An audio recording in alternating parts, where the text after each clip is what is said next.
rising, and you can't bring me down. You can't stop me now. My feet have come too far for you to tie 'em to the ground. You can't stop me now. You can't stop me now. Set my sights on where I'm going at and turn back around. You can't stop me. Hey guys, it's me again, Jaeger Mini here, to talk to you more about the Baja project and more specifically, the Baja itself. The Baja 1000 is one of the world's toughest races, featuring more than 500 miles of insane terrain, sandy washes, ruts, and rocky steep mountain passes. All of these challenges combine to make the Baja 1000 the toughest motorsport race in the world. So let's hear from one of Ike's dear friends and someone I truly adore and admire. Former Baja 1000 Ironman winner and U.S. Army Special Operations veteran Jeff Benrud, a man who knows the very definition of difficult and dangerous.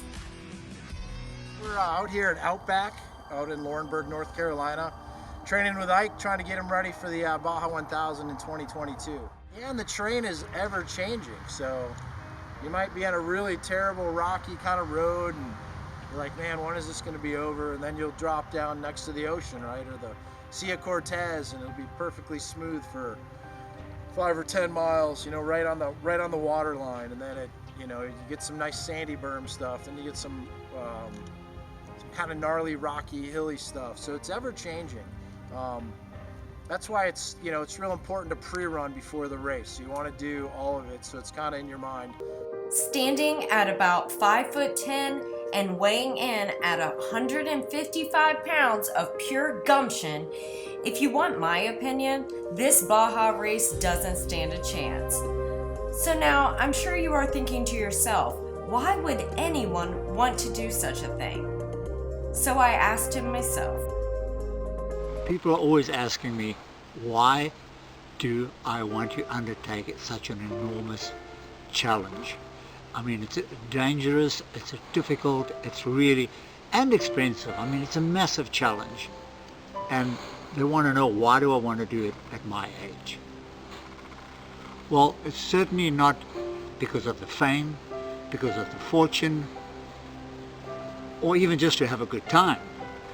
Getting old is a guaranteed for everybody. There is no such thing as whether someone's got money or whatever that they're going to live really longer than us. We're all going to get old. So it's actually a choice that we make to get old. And I can tell you right now, it's not a very easy thing to get old. I can tell you from experience, it is certainly not for sissies. You know, it's really very disturbing. As you get older, you can see all the things going wrong. I mean, you look at yourself in the mirror and you see that's gone south and this has gone wrong, and you get sick with this or whatever, you know. So it's very, very scary. It's not a very nice thing to actually see happening to you. That's probably one of the reasons why you see most old people are really always bloody grumpy. In general, I think people look at younger people when they have their dreams or their desires to be a king one day or to be a millionaire, whatever it is, right? Older people also have dreams. We also have things that we want to do. So for me, my motivation is my passion for the sport that I've chosen, that I've been doing for many years. And I want to be able to show people that it doesn't matter at what age or what position you're in, you can always make a plan to do something that you want to do in life. Because I don't want to be on the rocking chair one day and saying I should have done this or I should have done that. I want to do as much as I can while I'm still here, because this is the only world in life that I know. So I guess what I'm saying is that you might as well just enjoy the journey. And remember, it's never too late to have a happy childhood. Yeah, all in all, it's a good day. Look forward to training more with Ike. I think we're gonna hit Uwharrie maybe later this week. Get some rock training in for him. Yeah, we'll do what we can on the East Coast. We couldn't ask for a better person to help Ike get prepared, and we really want to thank you, Jeff. No, it's my pleasure. And yeah, he'll be, if he finishes it successfully, he'll be 20 years roughly older than the oldest guy that's ever done that. So that's an incredible feat in itself. But yeah, just riding with Ike, he's solid, super solid rider. As I stated before, former plus 50 national amateur motocross champ.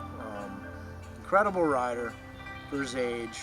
I did it in my 40s and it was still very difficult. So, it's going to be tough. It's going to challenge his mettle, his internal mettle, but I think he can do it. Yeah, he's solid. He's a tough guy.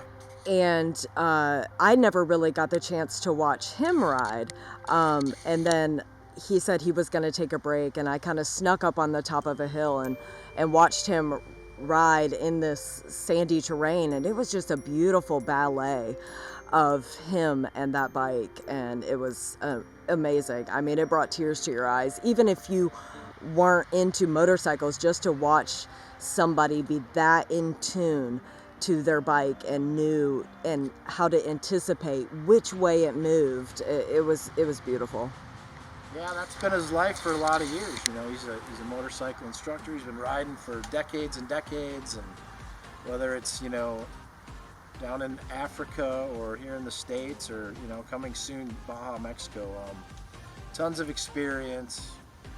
In fact, earlier today he was doing some drill, and I'm like, man, I'm having trouble doing that drill that he was doing, and it was so yeah, he's, like I said, he's very skilled, and I only hope to be 3/4 that good, that old, if I can still walk. So he's a stud, no doubt.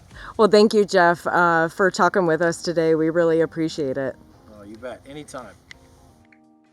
Well, everyone, I'm going to wrap this up. Thanks for watching, listening, and giving. Besides, there's no denying it. We all heard how Ike is going to declare war on getting old.